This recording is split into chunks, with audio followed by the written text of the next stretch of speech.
$250,000. That is when they stop charging you for wire transfers. $1 million now, they give you a dedicated advisor. $10 million, they build investment products for you that do not exist for anyone else on the planet. And somewhere in that escalation, somewhere between the free wire transfers and the custom structured product, the entire math of your financial life quietly changes. Not because you got lucky, because you crossed a threshold that nobody told you was on the map. The question is, which side of it are you on right now? Here is what I'm going to show you. The banking system has 3 entirely different tiers of access, 3 separate product menus, and a compounding gap between the bottom tier and the top that is not measured in lifestyle perks. It is measured in millions of dollars over 20 years. The reason most people never see this is not that the information is secret.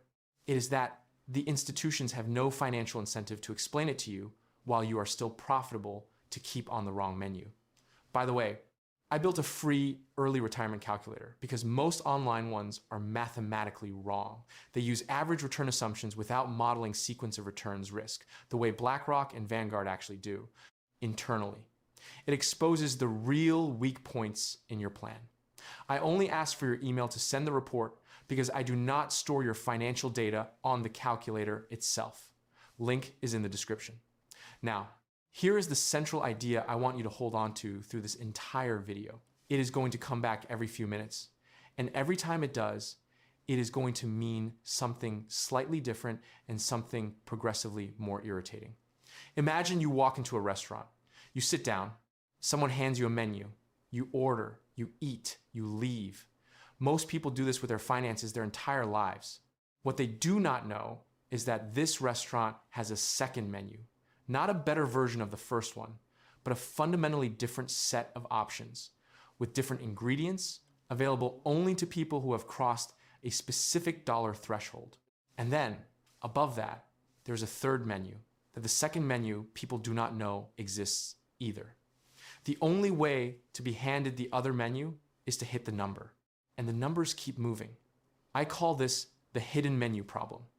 And when I walk people through it, I always watch the same face happen in real time. First, skepticism, then recognition, then a kind of quiet anger that is very difficult to put back in the box. In a few minutes, I am going to show you the tax mechanics that private banking clients above $1 million use routinely, mechanics that are completely legal, widely documented, and essentially inaccessible below a certain asset threshold. The numbers are kind of outrageous. But first, let me explain why the fees you're probably paying right now are the most expensive, quiet mistake in your portfolio, and why most people who think they have solved the fee problem have not actually solved it. There is a retired school teacher from Ohio in this story. She did everything right. 30 years of consistent saving into a 401k, rolled over into an IRA at retirement, managed by a regional broker who charged her 1.2% annually on her $400,000 account. She felt good about this. She had seen advertisements for funds charging 1.5, 1.8%. 1.2 felt almost conservative. The problem is that she was measuring the fee wrong. 1.2% of $400,000 is $4,800 per year in direct charges. Fine, right? A few $1,000s annually for professional management. Except that is not how you measure the cost of a fee. You measure it in compounding. $400,000 invested at 7% annually for 20 years grows to approximately $1.55 million with no fees. With a 1.2% annual fee and net return of 5.8%, it grows to approximately $1.2 million. That fee did not cost her $4,800 a year. Over 20 years, it cost her roughly $350,000 in wealth she simply never built. She had no idea. She genuinely thought she was paying a small recurring service charge. She was quietly paying a third of her retirement. Now here is the strange part.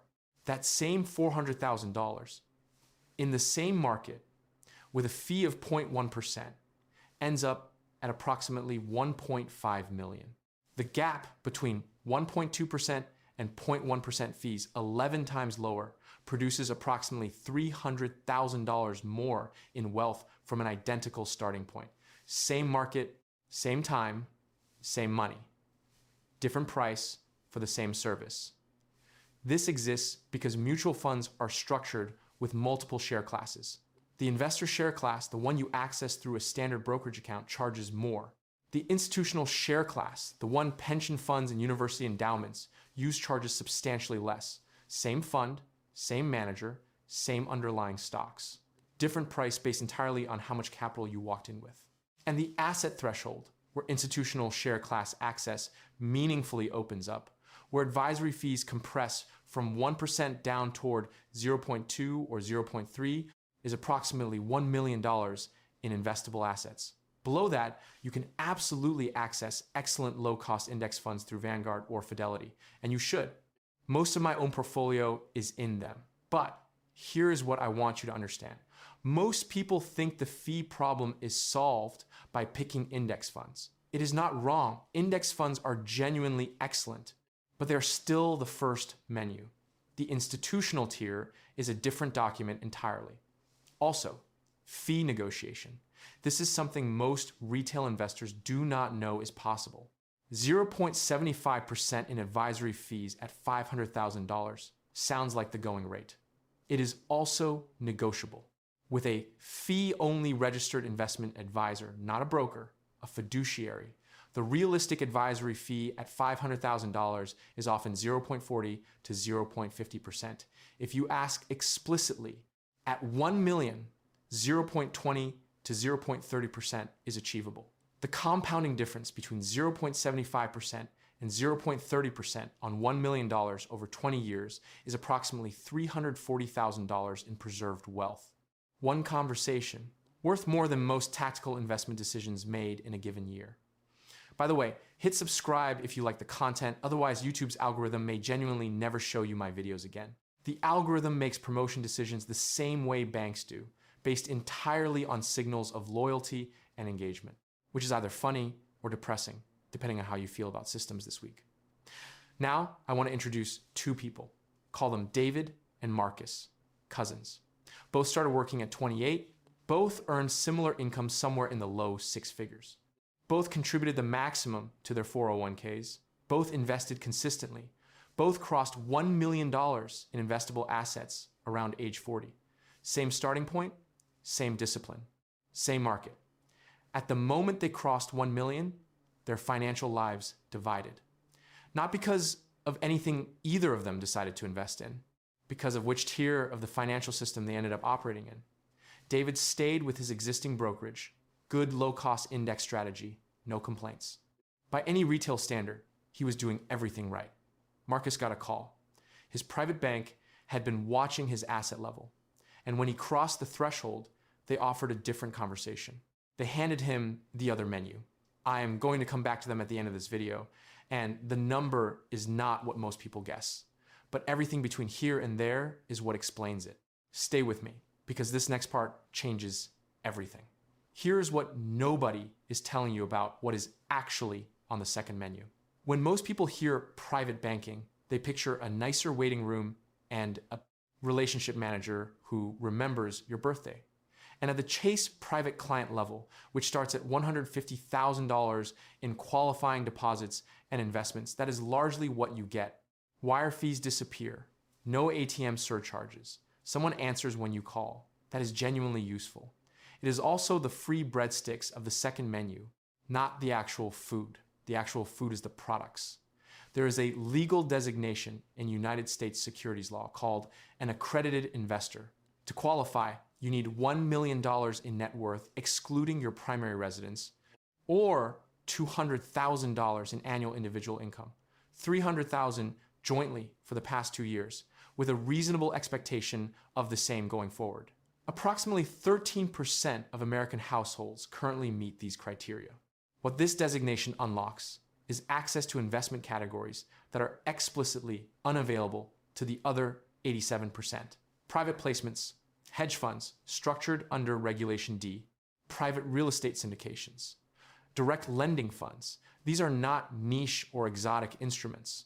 Private equity globally is a $30 trillion asset class. Private credit in the United States alone has grown to approximately $1.7 trillion.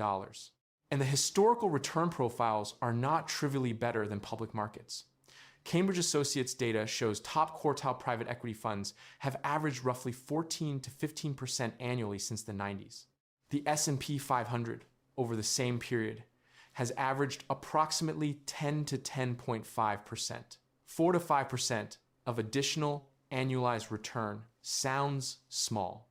On $1 million compounded over 20 years, it is the difference between approximately $6.7 million and $10.8 million. That is $4.1 million that retail investors are legally locked out of. Not because the products are inherently dangerous, because securities law draws a line at $1 million of net worth and says, above this line, you are presumed sophisticated enough to evaluate these risks yourself. Now, there is a tier above accredited investor that is even less discussed. It is called a qualified purchaser. The threshold is $5 million in investable assets. At this level, access to specific categories of hedge funds opens fully, including funds that cannot be offered under the standard accredited investor framework. Direct co-investment in private deals alongside institutional money becomes possible. And certain municipal bond auctions, the ones where large pension funds and foundations participate at pricing that is simply not available in the open retail market, become real options. The retail investor does not even know these auctions exist. Not because the information is hidden, because the invitation was never sent. They hand you the other menu. Every time you cross the threshold, the document changes. And you did not know the previous document was incomplete until you see the next one. At $10 million, there is a third menu: JP Morgan Private Bank, Goldman Sachs Private Wealth Management. Goldman's official minimum is $10 million, but the meaningful senior conversations generally do not happen until closer to $20 million. Citi Private Bank has an entry point of approximately $25 million. At these institutions, the product distinction is not a wider selection, it is authorship. There is a story I have heard from multiple people inside wealth management. Over the years, the names change depending on who tells it, but the core is always the same. A fund manager was asked by a client with $2 million under management what the practical difference was between his tier of service and the service offered to someone with $50 million. The manager thought about it for a moment. Then he said, "With you, we discuss which products fit your goals. With them, we build the products. Build them, not select from them." At the top tier, investment vehicles are structured specifically around the tax situation, liquidity timeline, and estate planning goals of a single client. The legal entity, the leverage terms, the exit provisions custom. Below that threshold, you are a consumer of financial products. Above it, you are the specification. Imagine explaining that dynamic at a dinner party. You say, hey, at a certain wealth level, banks literally create investment structures for you. Someone goes, that sounds like it should be illegal. You go, it is extensively regulated, actually. They say, well, the SEC should look into it. You say, the SEC helped design the framework that makes it possible. Then someone at the end of the table asks their advisor whether they should be in a target date fund. Anyway, now the tax layer. This is the part that, once you understand it, makes everything else in this video feel almost quaint by comparison. ProPublica published an analysis in 2021 based on actual IRS records they obtained, showing that the 25 wealthiest Americans saw their combined wealth grow by approximately $401 billion between 2014 and 2018, and paid roughly $13.6 billion in federal income taxes over that period. That is an effective rate of approximately 3.4%. Not 3.4% of income, 3.4% of actual wealth growth. The mechanism behind this is not fraud. It is not a loophole in the pejorative casual sense. It is the predictable consequence of how income is defined under the tax code, combined with a specific borrowing strategy that is economically rational only above a certain asset threshold. The strategy has a name. It is called buy, borrow, die. Deliberately blunt because the concept is deliberately simple. You buy appreciating assets, equities, real estate, private company stakes, you do not sell them because selling is the taxable event. You borrow against them instead. Banks will lend you money at rates between 3 and 5%, secured by your investment portfolio. These are called securities-backed lines of credit. You live on that borrowed cash. The loan proceeds are not income. They are not a taxable event in any form. Your assets continue compounding. And when you eventually die, your heirs inherit those assets at current market value under what is called the stepped-up basis provision. The embedded capital gain, the one you borrowed against for years, possibly decades, simply disappears. It is never taxed. Here's the arithmetic on a real scale. You buy $5 million of diversified equities. Over 15 years, it grows to $12 million. Unrealized gain, $7 million. If you sold at a 15% long-term capital gains rate, you pay roughly $1.05 million in taxes. Instead, you borrow $4 million against the portfolio at 4% annual interest. That is $160,000 per year in interest, your cost of liquidity. You keep the $4 million. Your assets keep compounding toward $12 million and beyond. You never trigger the gain. You die. Your heirs inherit at $12 million with a reset cost basis under current tax law. The $7 million gain? Gone. Never taxed. The loan is repaid from estate assets. The math worked in your favor for 15 years and then closed cleanly. The bank offering this at 4% is not doing you a favor. They are making a commercial decision. Your collateral is liquid, easily valued, and low risk for them. The interest income is consistent. Above $1 million in investable assets, you can access securities-backed lending in some form. The rates and terms improve meaningfully above $5 million. Above $10 million, banks compete for the lending relationship because the interest income at that scale is a meaningful business line. Below $500,000, the terms are worse. The minimums are higher. Many private banks will not initiate the conversation because the loan size is not worth the operational overhead. The product exists, technically, but the economics do not work the way they need to for the strategy to be worth executing. You think the problem is not having enough money. Actually, the problem is not knowing what money unlocks at each level. Those are different problems. One is about accumulation, the other is about architecture. And the architecture problem is solved by understanding the thresholds before you hit them, not after you have spent a decade on the wrong floor. Let me make this concrete. Here is a scenario that I think is within range of a lot of people watching this right now. You are 43 years old, $850,000 in investable assets, roughly $550,000 in a taxable brokerage account, and $300,000 in retirement accounts. Income of $160,000 per year. You max your 401k contributions, you hold a low-cost index fund strategy, and you are genuinely doing most things right by any textbook standard. But you are paying 0.80% in advisory fees on your taxable account. You hold an S&P 500 ETF, which is a genuinely good choice, but because it is a fund rather than direct individual stock positions, you cannot harvest losses at the individual position level during sector rotations. When you needed liquidity last year to fund a home renovation, you sold $42,000 of appreciated shares and paid approximately $6,300 in capital gains taxes you did not need to pay. And you have no private market allocation because you are not yet fully accredited on a net worth basis, and the relevant vehicles have not been introduced to you. Now trace the same person forward to age 60 under two different scenarios. Scenario 1, current setup, nothing changes. At 7% gross annual return, your taxable account grows to approximately $1.6 million. Your retirement accounts grow to approximately $1.1 million. Total portfolio at retirement, approximately $2.7 million.